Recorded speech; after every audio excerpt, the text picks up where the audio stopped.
हमने 5 government job लिया और हम अपनी हरकतें बताए कि दोस्ती में हमने क्या क्या की, तो शायद तुम लोग तो वो किए भी नहीं होगे, हम ये बता रहे हैं। पढ़ाई कोई तुम्हारी पार्ट टाइम चीज नहीं है, इस बात को अपने जीवन में ध्यान रख। जिस दिन मेरे भाई यहाँ पर तुम इस दुनियादारी से, मोह माया से, नौकरी से जिस दिन बाहर आ जाओ, तुमको असली औकात अपनी देखनी है तो एक काम करो, जिंदगी में आगे बढ़ने का भी रीज़न कंपैरिजन है और आगे नहीं बढ़ने का भी रीज़न कंपैरिजन है। वो डिपेंड करता है कि आप अपनी तुलना किसके साथ में करते हैं। आप ये मान करके चलिए। वो कहते हैं ना यहाँ पर कि देखो, मैं आपको एक छोटी सी इंस्टेंस इसके ऊपर मैं सुनाता हूँ। मैं अपने जहाँ पर गुरुकुल में रहता था, ठीक है, तो 50 बच्चों का हमारा ग्रुप था हमारे आसपास में। मेरे एक जीवन में मैं हमेशा उनको विधाता मानता हूँ। मेरे यहाँ पर हैं गुरु हैं, अनुराग सर करके हैं, इनसे मैंने गणित सीखा, ठीक है, ये मिनिस्ट्री ऑफ रेलवे में सेलेक्टेड हैं। इनसे मैंने गणित पढ़ा, बहुत सारे सवाल इन्होंने मुझे कराए, जीवन के बहुत बड़े सीख दिए, सारी वोकैबुलरी इन्होंने हमारी कंप्लीट कराई। तो गुरुकुल का जब टेस्ट होता था, जब उस लाइब्रेरी का टेस्ट होता था, वहाँ पर सबसे अच्छा मेरा नंबर आता था। मैं बड़ा खुश होकर के चौड़ में घूमूंगा, आज तो एकदम मैस मई से घूमते थे। आज तेरे भाई का नंबर आया, एकदम ऐसे लगता था कि लोग तो लाइन से हट जाएंगे, हमको ला करके देंगे, सर प्लीज़ खाना खा लीजिए, ऐसा वाला फीलिंग हमको लगता था आने की, आज तो इज्जत बहुत होगा।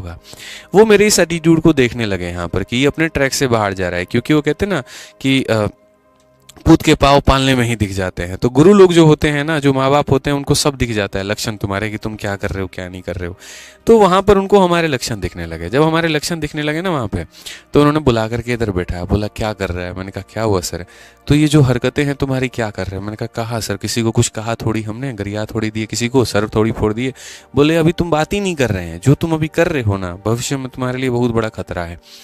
ये जो सारे बच्चे तुम्हारे आसपास में हैं, ये बिगनर हैं, ये फ्रेशर हैं, ये तैयारी करने आए हैं, और उनके बीच में 160 नंबर 70 नंबर ला करके जो मौके में तुम हीरो बन रहे हो, तो ये अंधों में काढ़ा है ना, तो वो अपने आप को राजा समझ रहा है। तुमको असली औकात अपनी देखनी है तो एक काम करो, उन लाइब्रेरी में जा करके टेस्ट तो जहाँ के जा रहे 2-2 3-3 साल के रिपीटर बैठे हैं, जो 2-3 साल मेंस दे चुके हैं वहाँ पे और अच्छी पोस्ट की तलाश में, तब तुम्हें तुम्हारी औकात का पता चलेगा।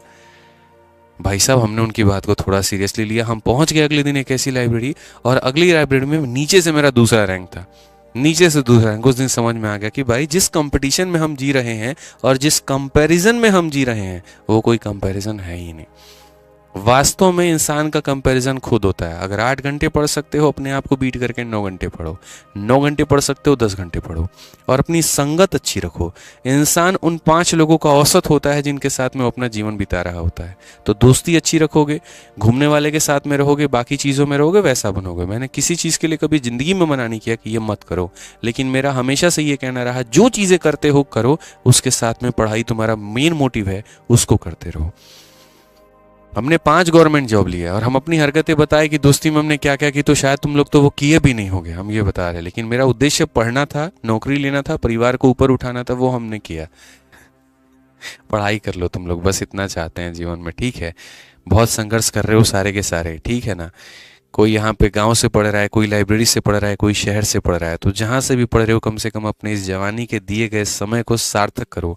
अन्यथा मेरे भाई, ये जवानी, ये समय, ये सब बर्बाद है अगर तुम उसका फ़ायदा नहीं उठा पाए तो।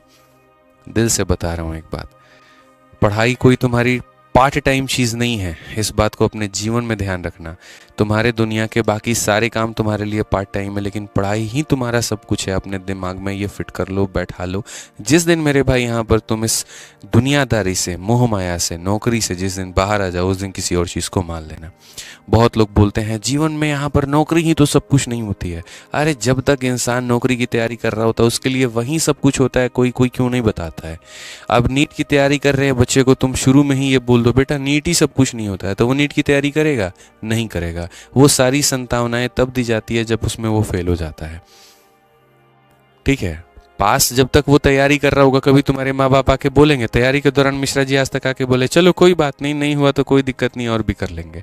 तो ये सारे जो लेक्चर्स निकल करके आते हैं ना, ये जब आप फेल होते हैं तो आपको संभावना देने के लिए किया जाता है। ये बात शुरू से बच्चे के मन में डाल दिया जाए कि भाई देख, बिना लोड लेकर के पढ़ाई कर, सिलेक्शन हो गया तो ठीक है, नहीं हुआ तो कोई बात नहीं, और भी चीज़ें हैं जीवन में वो की जाएंगी। तब देखो कितना रिलैक्स होकर के पढ़े, फिर नर्वसनेस थोड़ी होगी, वहाँ पे परफॉर्मेंस बेहतर होगा। शुरू में कहते नहीं है, बाद में हो जाए तो संभावना देते हैं, इसे थोड़ी होता है। दोस्त बन के रहो, शुरू से रहो, बढ़िया है ना।